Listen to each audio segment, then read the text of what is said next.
যারা কেন্দ্রীয় সরকারের বিধবা ভাতা, বার্ধক্য ভাতা বা প্রতিবন্ধী ভাতা পান, তাদের আধার কার্ডের সাথে ব্যাংক অ্যাকাউন্টের লিঙ্ক থাকা কিন্তু বাধ্যতামূলক। যদি লিঙ্ক না থাকে তাহলে কিন্তু আপনারা টাকা পাবেন না। আপনাদের প্রত্যেকেরই আধার কার্ডের সাথে ব্যাংক অ্যাকাউন্টের লিঙ্ক আছে বলেই আপনারা টাকা পাচ্ছেন। কিন্তু বর্তমানে দেখা যাচ্ছে অনেকের আধার কার্ডের সাথে ব্যাংক অ্যাকাউন্টের লিঙ্কটা ডিলিঙ্ক হয়ে গেছে, অর্থাৎ আগে আপনাদের লিঙ্ক ছিল, এখন সেই লিঙ্কটা ডিলিট হয়ে গেছে। যে কারণে আপনাদের দেখবেন অনেকের এই মাসে কিন্তু টাকা ঢুকবে না। যদি টাকা না ঢুকে তাহলে আপনারা কি করবেন? আর নতুন করে লিঙ্ক করার জন্য আপনাদেরকে কিন্তু আর ব্যাংকে যেতে হবে না, আপনারা বাড়িতে বসেই আধার কার্ডের সাথে ব্যাংক অ্যাকাউন্টের লিঙ্ক করতে পারবেন। আপনাদের অনেক বয়স্ক মানুষ আছেন যাদের পক্ষে ব্যাংকে যাওয়াটা কিন্তু অনেকটাই কষ্টকর, তো তাদের জন্য আর ব্যাংকে যেতে হবে না। আপনারা ঘরে বসে মোবাইল ফোনের মাধ্যমে আধার কার্ডের সাথে যদি ব্যাংক অ্যাকাউন্টটিকে লিঙ্ক করে দেন তাহলে পরে কিন্তু আপনারা পরের মাস থেকে আবার টাকা পেয়ে যাবেন। শুধু যারা পেনশন বা ভাতা পায় তারাই না, এমনি যারা সাধারণ মানুষ আছেন যারা আধার কার্ডের সাথে ব্যাংক অ্যাকাউন্টে লিঙ্ক করতে চান তারা কিন্তু ঘরে বসে মোবাইল ফোনের মাধ্যমে লিঙ্ক করতে পারবেন। তো কিভাবে সেই লিঙ্ক করবেন সেটি নিয়েই আমরা আজকে আলোচনা করব। চলুন তাহলে আমাদের আজকের প্রেজেন্টেশন আমরা শুরু করি। আপনাদেরকে বোঝানোর জন্য আমি আমার মোবাইল স্ক্রিনে একটা রিপোর্ট দেখিয়ে দিচ্ছি।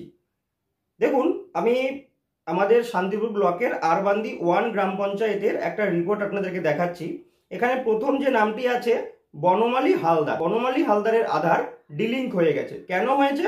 কারণ ওনার রিজন দেখুন লেখা আছে 68 অ্যাকাউন্ট ব্লকড অর ফ্রোজেন। ওনার অ্যাকাউন্টটা কোনো কারণে ব্লকড হয়ে গেছে বা ফ্রোজেন হয়ে গেছে, সেটা কিন্তু উনি জানে না। এই কারণে ওনার আধারের সাথে ব্যাংক অ্যাকাউন্টটা ডিলিঙ্ক হয়ে গেছে।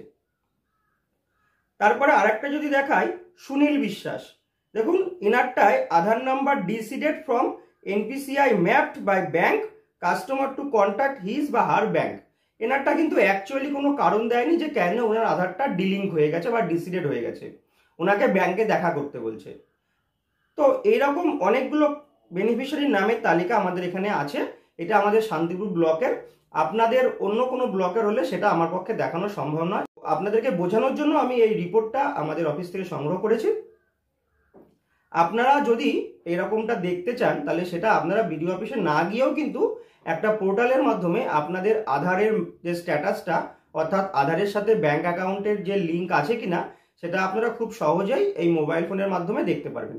তো সেটাই আমি আপনাদেরকে এবার দেখাবো। ল্যাপটপের মাধ্যমে দেখাচ্ছি, আপনারা মোবাইল ফোনে ট্রাই করবেন একই সিস্টেম। যদি আমি মোবাইল ফোনের মাধ্যমে দেখাই সেই ক্ষেত্রে কিন্তু আপনারা অনেকটা বুঝতে পারবেন না, কারণ স্ক্রিনে লেখাটা অনেক ছোটো ছোটো আসবে, সেই কারণে আমি ল্যাপটপে দেখাচ্ছি। তো প্রথমে আপনারাও এরকম গুগলে চলে আসবেন।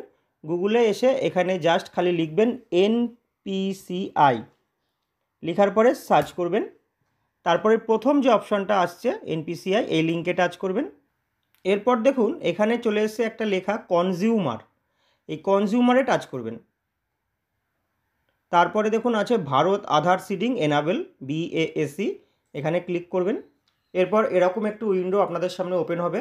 এরপরে দেখুন এখানে বেশ কয়েকটি অপশান আছে, একটা আধার সিডিং বা ডিসিডিং, একটা অ্যাকাউন্ট ডিটেলস, একটা আধার ম্যাপ স্ট্যাটাস, একটা আধার ম্যাপিং হিস্ট্রি, একটা রিকোয়েস্ট স্ট্যাটাস চেক। তো আমরা আগে দেখে নেব যে আমাদের আধার কার্ডের সাথে ব্যাঙ্ক অ্যাকাউন্টের লিঙ্ক আদৌ আছে কিনা। তার জন্য আমরা এই আধার ম্যাপ স্ট্যাটাস এই অপশানটিতে যাব। এরপর এখান থেকে আমরা আমাদের আধার নম্বর বসাবো। আধার নম্বর বসানোর পরে এই যে ক্যাপচাটি আছে, ক্যাপচাটি এখানে দেখে দেখে লিখে দেব। এরপর আমরা চেক স্ট্যাটাস করব।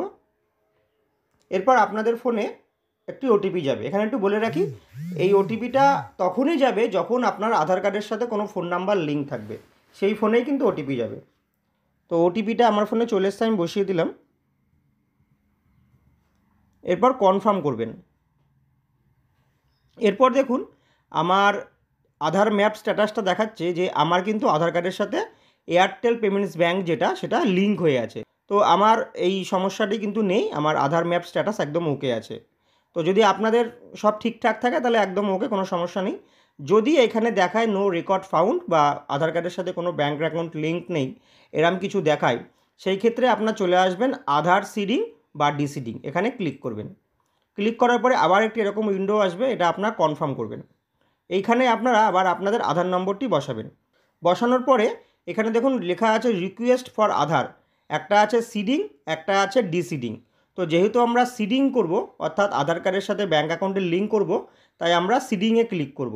যদি আপনি আধার কার্ডের সাথে ব্যাঙ্ক অ্যাকাউন্টকে ডিলিঙ্ক বা ডিসিডিং করতে চান, সেই ক্ষেত্রে ডিসিডিংয়ে টাচ করবেন। তো আমি সিডিং করব, আমি সিডিংয়ে টাচ করলাম।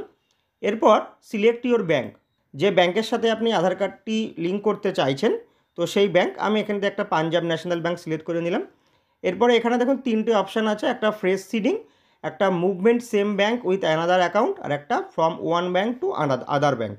বলে রাখি, ফ্রেশ সিডিং, যদি আপনি ফ্রেশ সিডিং করেন তাহলে পরে আগে আপনাকে ওই যেভাবে আমি দেখালাম আধার ম্যাপ স্ট্যাটাসে গিয়ে আপনি দেখে নেবেন যে আপনার কোনো ব্যাংকের অ্যাকাউন্টের সাথে আধার কার্ড লিঙ্ক আছে কি না। যদি লিঙ্ক না থাকে সেই ক্ষেত্রে আপনারা ফ্রেশ সিডিং করবেন।